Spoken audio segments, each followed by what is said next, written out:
We have progressively tightened our border controls and travel restrictions based on the rapidly changing situation.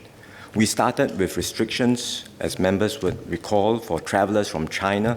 We extended the restrictions to other epidemic centers, initially to Republic of Korea, Italy, Iran, then France, Germany, Spain, later UK, Switzerland, Japan, and the ASEAN countries, and eventually we didn't have to do country by country. We covered the whole world.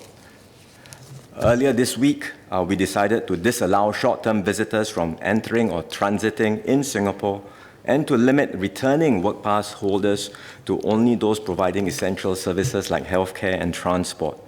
These are very significant moves for a small open economy like Singapore, where we have always been connected to the world.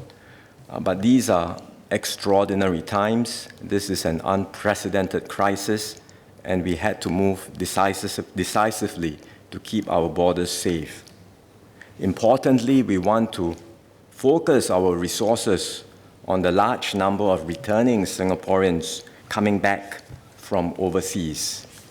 We identify those coming back with symptoms as early as possible, right at the airport. We are testing as many as possible, and we are expanding our testing capacity, but the numbers are large.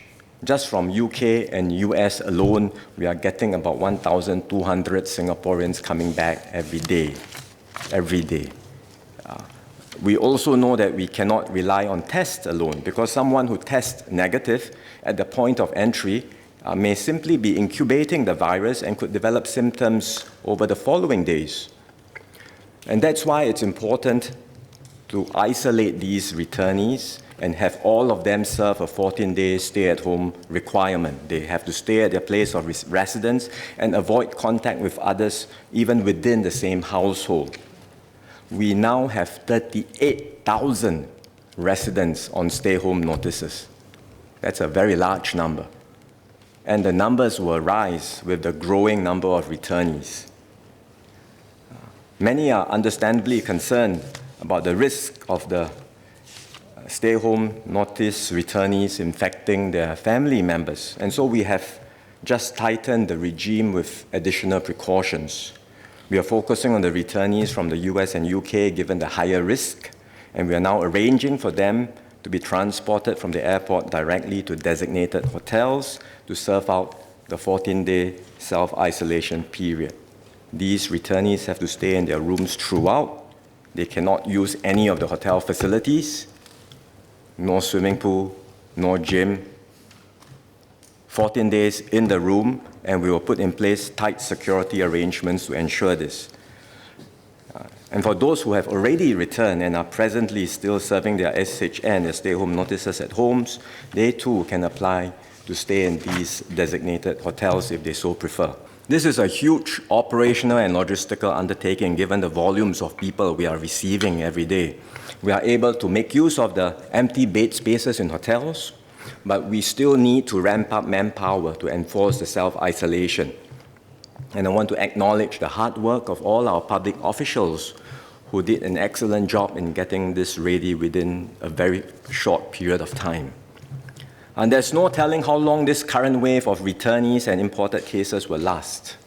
There are more than 200,000 Singaporeans overseas.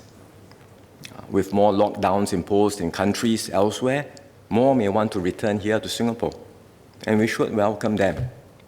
But we have to be prepared for more returnees and have arrangements to ensure that they are self-isolated for the full period before they can be brought back within our community.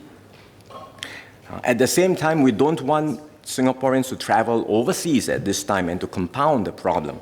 And that's why we have raised our travel advisory to the highest level to defer all travel. Previously, it was non-essential, but I think people regard many things as essential.